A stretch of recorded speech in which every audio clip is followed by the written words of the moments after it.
Friend, जय हिंद। आप लोगों का स्वागत है आपके अपने YouTube channel target with MD classes में। आज हम लोग यूपी जीके की 2020 सीरीज के सेट नंबर 8 को करने जा रहे हैं। इसके पहले 7 सेट हो चुके हैं जो हम लोग अपने चैनल पर अपलोड कर चुके हैं। आप वहां से जाके सारे सेट को देख सकते हैं, जिसमें डेली 20-20 क्वेश्चन होते हैं और आज भी 20 क्वेश्चन हैं। ठीक है, आज चलते हैं फर्स्ट क्वेश्चन की तरफ। आज की तरफ दिया है कि राष्ट्रीय ग्रामीण पेयजल योजना पेयजल के अंतर्गत वर्ष 2022 तक देश के प्रत्येक ग्रामीण व्यक्ति को उनके घरेलू परिसरों में या उनके घरों से क्षैतिज या ऊर्ध्वाधर दिशा में 50 मीटर की दूरी पर 50 मीटर की दूरी से कम पर 50 मीटर से कम दूरी पर कितने लीटर प्रति व्यक्ति प्रतिदिन पेयजल पर, मतलब ये ग्रामीण पेयजल योजना, इसमें 50 मीटर की दूरी से कम दूरी पर कितने लीटर प्रति व्यक्ति, एक व्यक्ति को कितने लीटर पानी की आवश्यकता होगी उपलब्ध कराया जाया होगा। ठीक है, ये कितना होगा 70 लीटर। 50 मीटर की दूरी पर 70 लीटर सी है। ठीक, 70 लीटर प्रति व्यक्ति को एक दिन में पानी उपलब्ध कराया जाएगा। एक व्यक्ति को 70 लीटर पानी उपलब्ध कराया जाएगा। ठीक है, योजना राष्ट्रीय ग्रामीण पेयजल योजना के अंतर्गत आता है। ठीक है, आगे चलते हैं नेक्स्ट क्वेश्चन की तरफ। अगला है उत्तर प्रदेश भाग्य लक्ष्मी योजना के अंतर्गत बीपीएल परिवार में बेटी के जन्म के समय कितने रुपए का आर्थिक सहयोग है। बेटी के जन्म के समय कितने रुपए आर्थिक सहयोग किया। देखिए, इसमें 2-3 बातें याद करने वाला है। जब ये कब शुरू किया गया था, ये भाग्य लक्ष्मी योजना देखिए कब किया गया था। शुरू किया था 28 अप्रैल 2017 शुरू किया गया था 28 अप्रैल 2017 को। ठीक है, इसमें जब बेटी का जन्म होगा उस समय बेटी को 50,000 रुपये, कितने जन्म के समय बेटी को 50,000 और माता को 5100 रुपये आर्थिक सहायता दी जाएगी। बेटी को 50,000 और माता को 5100 रुपये आर्थिक सहायता। लेकिन ये बीपीएल परिवार के लिए, ये याद रखिएगा, किसके बीपीएल परिवार के लिए शुरू किया 28 अप्रैल 2017 को। बेटी को जब जन्म हुआ होगा तो 50,000 रुपये और माता को 5100 रुपये आर्थिक सहायता दी जाएगी। ठीक है, और इसमें एक बात और याद रखिए, कक्षा 6 में जब बेटी प्रवेश करेगी 3,000 रुपये। इसके अलावा जो दे रहे हैं, इसके अलावा कक्षा 6 में प्रवेश करेंगे 3,000, कक्षा 10 में प्रवेश करेगी बेटी को तो 7,000 रुपये, और कक्षा 12 में जब ये प्रवेश करेगी तो इसको 8,000 रुपये आर्थिक सहायता प्रदान की जाएगी। ठीक है, क्या क्या बात है। शुरू कब किया गया भाग्य लक्ष्मी योजना 28 अप्रैल 2017 को, और जब ये शुरू किया गया था इसमें बीपीएल परिवार के बच्चियों को जब जन्म होगा तो 50,000 रुपया दिया जाएगा। और एक बात और याद रखिए, सिर्फ दो बेटी के लिए। ठीक है, सिर्फ 2 बेटी की बात हो रही है, इससे ज़्यादा नहीं। सिर्फ 2 बेटी, तीसरी बेटी होगी तो ये उसका लाभ नहीं उठा पाएंगे। 2 बेटियों के लिए है, और माता को 5100 रुपये मिलेगा। जब बेटी कक्षा 6 में प्रवेश करेगी 3,000 रुपये, कक्षा 10 में प्रवेश करेगी तो 7,000 रुपये, कक्षा 12 में जब पढ़ने के लिए जाएगी तो 8,000 रुपये आर्थिक सहायता दी जाएगी। ठीक है, योजना के लिए हमने नोट्स तैयार किया, जो बीपीओ एग्जाम के लिए बहुत ही कारगर। बीपीओ एग्जाम में लगभग 20 क्वेश्चन योजनाओं के आएंगे, तो हमने नोट्स तैयार किए। लगभग 100 से 150 योजनाएं हैं केंद्र सरकार की, यूपी सरकार की। आप उसको प्राप्त कर सकते हैं यूट्यूब पे, उसके बारे में हम कम्युनिटी में दे दिए हैं। ठीक है, आगे चलते हैं नेक्स्ट क्वेश्चन की तरफ। नेक्स्ट क्वेश्चन है हम लोगों का, जन भागीदारी के माध्यम से गाँव का विकास करने के उद्देश्य से आरंभ उत्तर प्रदेश मातृभूमि योजना।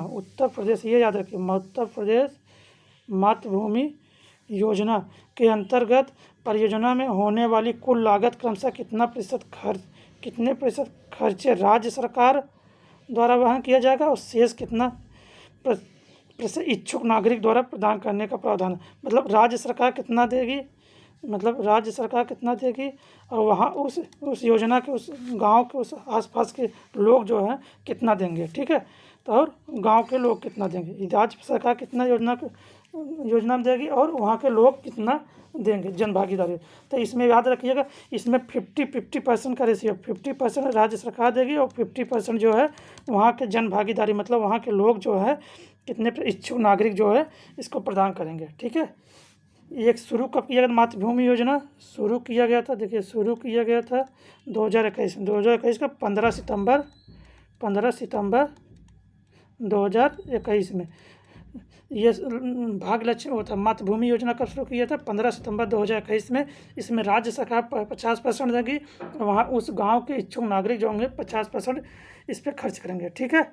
आगे चलते हैं नेक्स्ट क्वेश्चन की तरफ। आज योजनाओं से काफ़ी क्वेश्चन लाए हैं हम, और योजनाओं के नोट्स के लिए आप संपर्क कर सकते हैं, मोबाइल नंबर भी दिया हुआ वहाँ पे, जिस व्हाट्सएप पर आपको आना है और वहाँ से योजनाओं के नोट्स प्राप्त कर सकते हैं। आगे चलते हैं नेक्स्ट क्वेश्चन की तरफ। सरयू नहर राष्ट्रीय परियोजना के अंतर्गत तक कौन सी नदी जोड़ने का प्रावधान नहीं है। सरयू नहर, देखिए सरयू नहर राष्ट्रीय परियोजना के कौन सी नदी नहीं जोड़ी गई, देखिए इसमें कौन सी नदी जोड़ी गई है।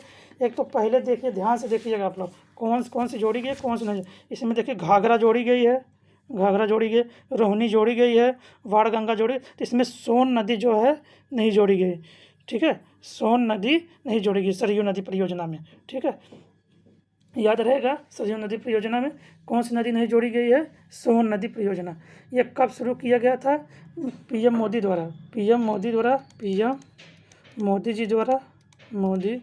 जी द्वारा शुरू किया गया था। पीएम मोदी जी द्वारा कब से, उत्तर प्रदेश बलरामपुर में, यूपी के बलरामपुर से, कहाँ से, यूपी के बलरामपुर से, यूपी के बलरामपुर से। समय क्या था, टाइम का 11 सितंबर 2021।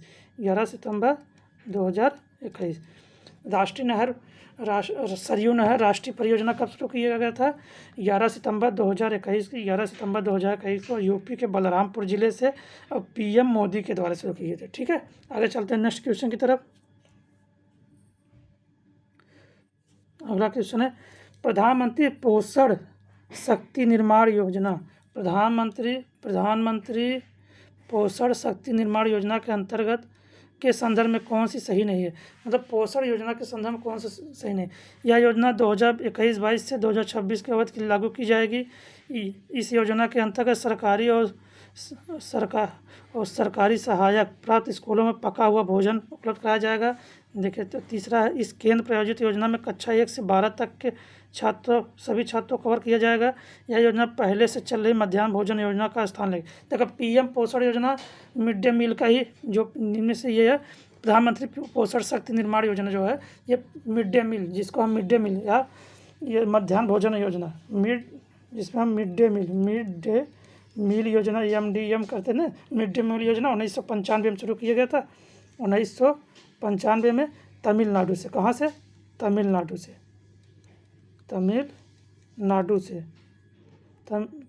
से शुरू किया गया। पीएम पोषण योजना कहाँ से, तमिलनाडु से 1995 में। इसका अन्य नाम था मिड डे मील योजना। यह योजना 2021-22 से वर्ष 2025-26 के अवधि की लागू की जाएगी। ये तो सही है। उसको इस योजना के अंतर्गत सरकारी और सरकारी सहायक स्कूल पर पका हुआ भोजन उपलब्ध कराया, ये भी सही है, क्योंकि भोजन उपलब्ध कराने के लिए किया गया था, ठीक है। और तीसरा, इस केंद्र प्रायोजित योजना कक्षा 1 से 12 कक्षा 1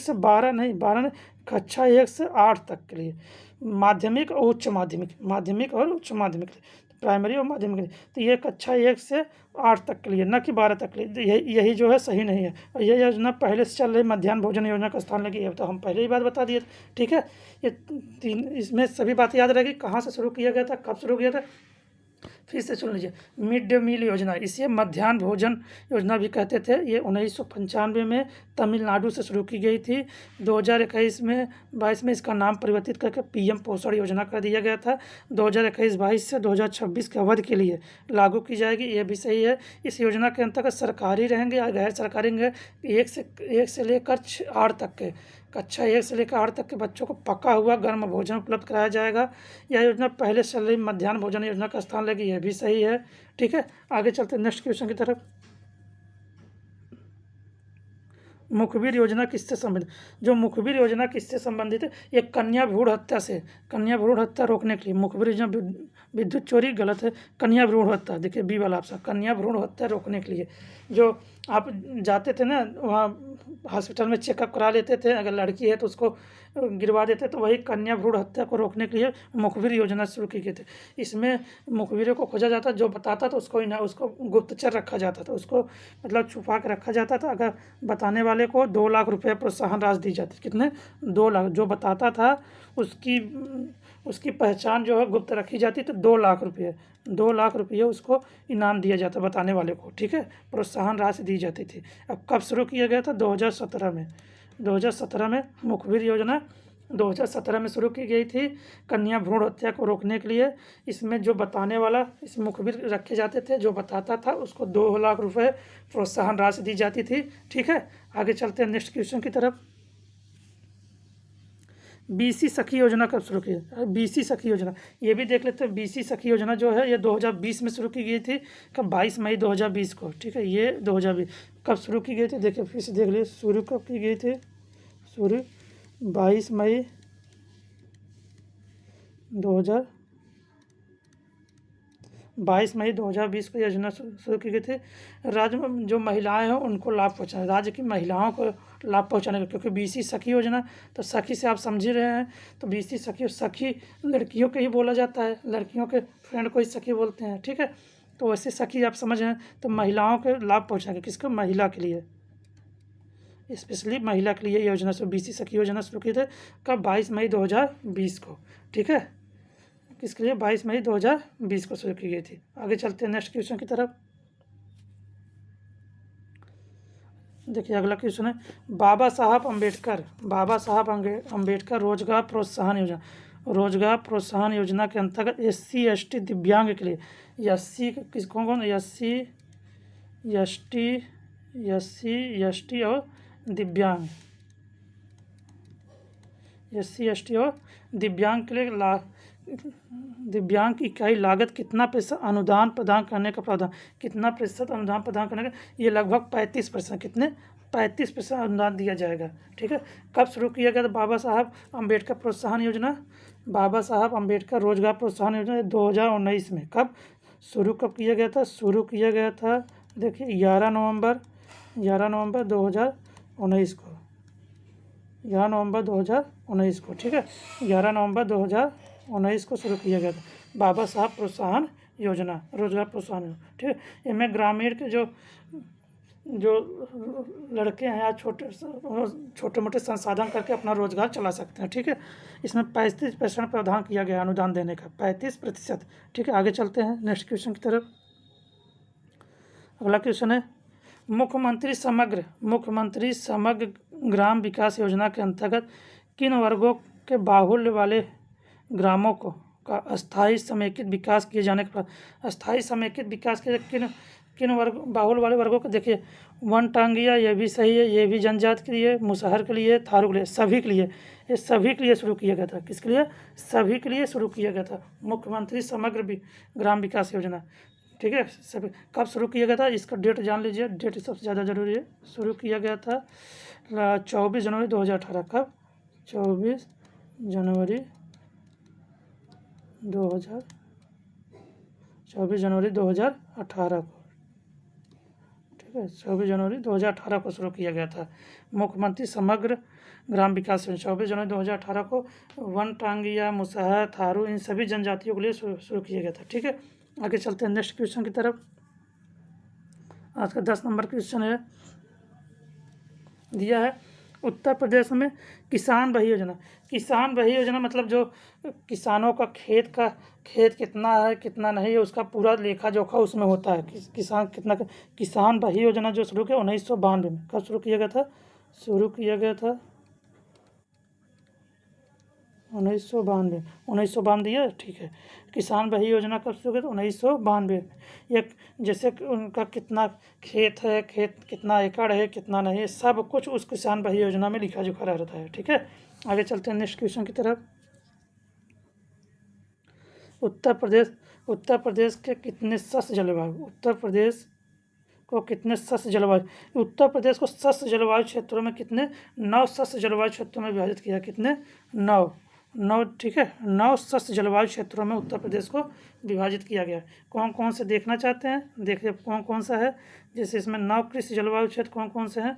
जैसे भाभर का तराई मैदान हो गया, भाबर और तराई मैदान हो गया, उसके पश्चिमी मैदान, मध्य मैदान, उत्तर पूर्वी मैदान, विंध्य क्षेत्र, ठीक है, बुंदेलखंड, ये सब भाबर उसमें आते हैं शस्य जलवायु क्षेत्र में। तो नाम नहीं पूछता, लेकिन आपको याद रखना कितने शस्य जलवायु हैं, 9, इसलिए हम नाम नहीं लिख रहे क्योंकि नाम पूछता नहीं है। इसमें पूछता है कितने शस्य जलवायु क्षेत्रों में विभाजित किया गया। कभी 9 देता है, कभी 3 देता है। तो 9 3 इसलिए उस 3 के भागों में ही 9 आते हैं। तीनों में 3 भाग हैं, तीनों में से 3 भाग निकलते हैं तो 9 होते हैं। तो इसीलिए शस्य जलवायु क्षेत्रों की संख्या तो 9 देगी या तो 3 देगा, ठीक है। आगे चलते हैं नेक्स्ट क्वेश्चन की तरफ। जनगणना 2011 के अनुसार, अब देखिए जनगणना के क्वेश्चन है 2011 के अनुसार उत्तर प्रदेश के कुल कार्यशील जनसंख्या के कितने प्रतिशत लोग कृषि से कितने, मतलब जो जनगणना 2011 था कितने लोग कृषि से संबंधित, ये लगभग 59 कुछ थे। 59 कहाँ पे? बी वाला ऑप्शन। 59.3% जो लोग हैं किससे संबंधित है? कृषि से कितने लोग जुड़े हुए हैं 2011 जनगणना के अनुसार? 59.3%, जिसमें इसमें कुछ कृषक होते हैं, कुछ श्रमिक। जैसे खेत तो सभी तो कृषि सबके पास बराबर खेत तो है नहीं, इसमें से कुछ कृषक होते हैं जिसके पास खुद की खेत हो, और कुछ जैसे कृषि मजदूर भी होते हैं, कृषि श्रमिक या मजदूर, श्रमिक बोल देते हैं, कृषि श्रमिक होते हैं। तो इसमें कुछ जिसका खेत है, कुछ लोग उनके यहाँ जाके काम करते हैं तो कृषक श्रमिक बोलते हैं, और जिसके पास खुद का खेत है उसे कृषक बोलते हैं। तो 59.3% है ये टोटल है, जिनमें से 29% कृषक होते हैं जिनके खुद का अपना खेत है 29%, और इसमें से 30.3% जो है दूसरे के यहाँ जाके काम करते हैं। याद रहेगा 2011 जनगणना के क्या बात है, 59.3% लोग जो है कृषि क्षेत्र से संबंधित हैं, जिसमें से कुछ कृषक होते हैं जिसके पास खुद की खेत होती है, कुछ श्रमिक होते हैं जो दूसरे के यहाँ जाके काम करते हैं, तो सभी कृषक कहलाएंगे। तो 29% के पास अपना खुद का खेत है अच्छी खासी, तो कुछ श्रमिक होते हैं जो 30.3% है, उनके यहाँ जाके काम करते हैं। आगे चलते हैं नेक्स्ट क्वेश्चन की तरफ। यार समझ में आ गया होगा आपको बात। आगे चलते हैं नेक्स्ट क्वेश्चन की तरफ। वीडियो अच्छा लगेगा तो लाइक करिएगा, चैनल को सब्सक्राइब करिएगा और शेयर करिएगा, जिससे और लोगों को फ़ायदा होगा। तो यूपी जीके के जो सीरीज़ चला रहे हैं लगभग डेली 20-20 क्वेश्चन के, बहुत ही कारगर साबित होने वाले जो भी आने वाले पेपर हैं यूपी के, ठीक है। आगे चलते हैं नेक्स्ट क्वेश्चन की तरफ। आज का निम्न में से किस प्रकार की फसलों को बहुत अधिक तापमान की, देखिए ये 3, एक देखिए जायद होती है, एक रबी होती है, एक खरीफ होती है।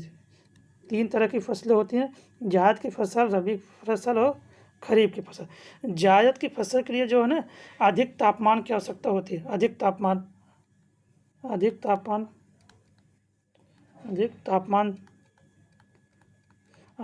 की जायद, क्योंकि ये जायद की फसल जो है ये लगभग मार्च अप्रैल में बोई जाती है, मार्च अप्रैल जो और मई जून तक खड़ी। जैसे इसमें आता है खरबूजा, ककड़ी, लौकी, मूंग हो गया, ये सब चीज़, खीरा, ये सब आदि इसमें अधिक तापमान की आवश्यकता है। एक रबी की फसल हो, रबी की फसल में कम जल की और औसत तापमान की, जल भी कम रहेगा, कम जल और औसत तापमान, याद रखिएगा औसत तापमान। इसमें कम जल, औसत तापमान। इसमें क्या था, खीरा आता था, इसमें खीरा ककड़ी आता, तो इसमें क्या है, गेहूँ हो गया, सरसों हो गया, मटर हो गया, जौ हो गया। इसके अंदर एक खरीफ फसल के लिए एक खरीफ की फसल जो होती है इसमें अधिक जल और अधिक तापमान भी अधिक जल की और ताप की आवश्यकता, अधिक जल भी होती है, अधिक जल क्योंकि ये धान होते हैं, अधिक जल और ताप की आवश्यकता होती है। इसमें धान आते हैं, इसके अंतर्गत धान आते हैं, मक्का, ज्वार, बाजरा, जैसे मक्का,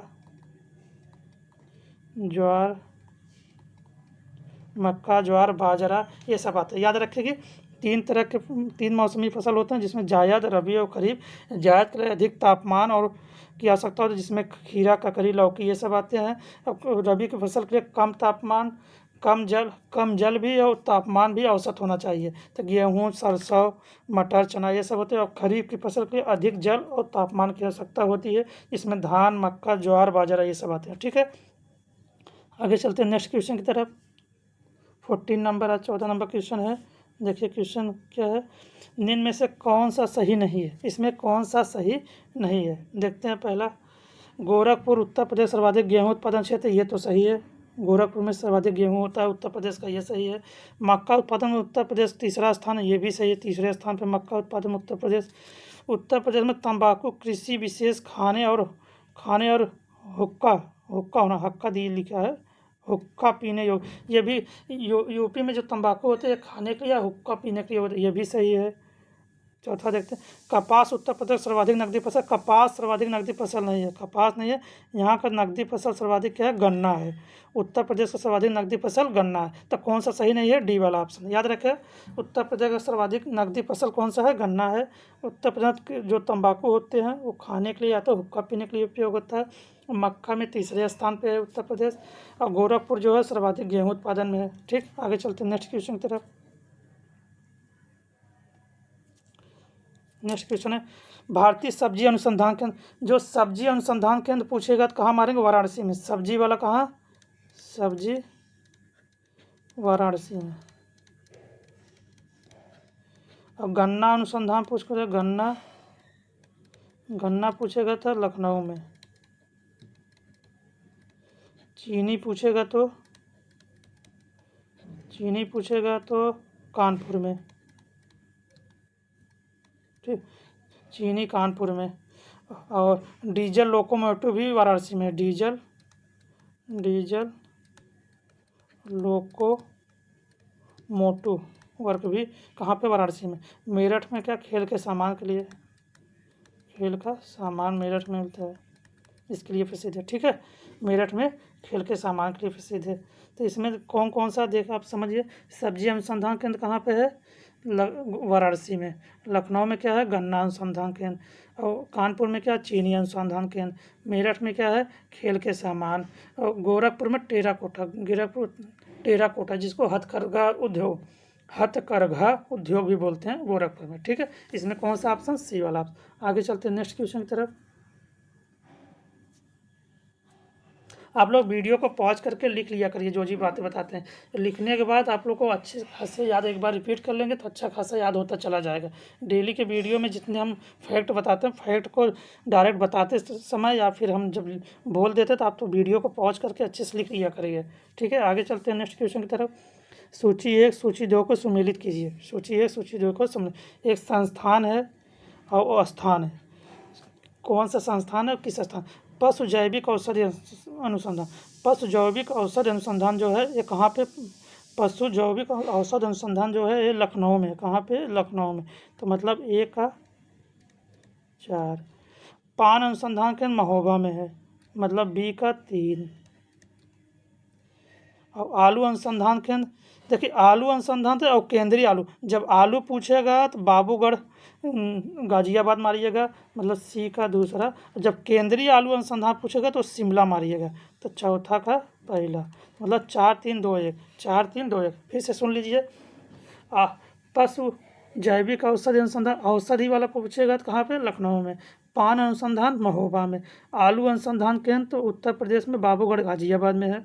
और केंद्रीय आलू अनुसंधान केंद्र कहाँ पे, शिमला में। तो कौन सा, 4 3 2 1, 4 3 2 1। देखते हैं आगे कौन सा है, 4 3 2 1, तो सी वाला ऑप्शन। कौन सा, सी वाला ऑप्शन। ठीक है, नेक्स्ट क्वेश्चन की तरफ चलते हैं। आप लोग टेलीग्राम चैनल को ज्वाइन कर लीजिए, वहाँ पे PDF आप लोगों को मिल जाएगा। आगे चलते हैं। उत्तर प्रदेश का पहला राइपनिंग चैम्बर कहाँ पे खोला गया? उत्तर प्रदेश का पहला राइपनिंग चैम्बर कहाँ पे खोला गया है? ठीक है, कौन सा राइपनिंग चैम्बर। आगे चलते हैं, देखिए उत्तर प्रदेश पहला राइपनिंग चैम्बर, इसको देखते हैं। पहला राइपनिंग चैम्बर 17 नंबर। तो पहला राइपनिंग चैम्बर कहाँ पे? प्रयागराज में खोला गया था। कहाँ पे? प्रयागराज में खोला गया था। ठीक है, राइपनिंग चैम्बर से मतलब क्या है? केला पकाने का संयंत्र। केला पकाने का संयंत्र। राइपनिंग सेंटर का होगा चैम्बर, केला पकाने का संयंत्र। ठीक है, केला पकाने के लिए राइपनिंग चैम्बर खोला गया। कहाँ पे? प्रयागराज में। ठीक है, आगे चलते हैं नेक्स्ट क्वेश्चन की तरफ। 18 नंबर क्वेश्चन है। उन्होंने कहा कौन सा युग्म सही नहीं है? मतलब इसमें दिया, एक तरफ फसल दिया है, एक तरफ रोग दिया है। कौन सा फसल, मतलब किस फसल में कौन सा रोग लगता है और इसमें से कौन सा सही नहीं? धान में खैरा रोग लगता है, एकदम सही है, धान में खैरा रोग लगता है। अरहर में पनामा रोग अरहर में नहीं लगा। पनामा रोग किस में लगता है? केला में लगता है। पनामा रोग किस में लगता है? केला में। पनामा रोग केला में लगता है। ठीक है, अरहर में उकठा रोग लगता है। कौन सा? उकठा। अगर ज़्यादा पानी हो गया, पानी निकलने की व्यवस्था नहीं है तो अरहर उकड़ जाते हैं, तो इसको उकठा रोग अरहर में लगता है। तो मतलब बी वाला सही नहीं है। गेहूं में सेहू रोग लगता है, एकदम सही है। बाजरा में अरगट लगता है, एकदम सही है। ठीक है, तो पनामा रोग किसमें? केला में। आगे चलते हैं नेक्स्ट क्वेश्चन की तरफ। 19 नंबर क्वेश्चन है। पूर्वी उत्तर प्रदेश के निम्न में से कौन सा फसल चक्र एक वर्षीय फसल चक्र नहीं है? इसमें देखिए, ज्वार अरहर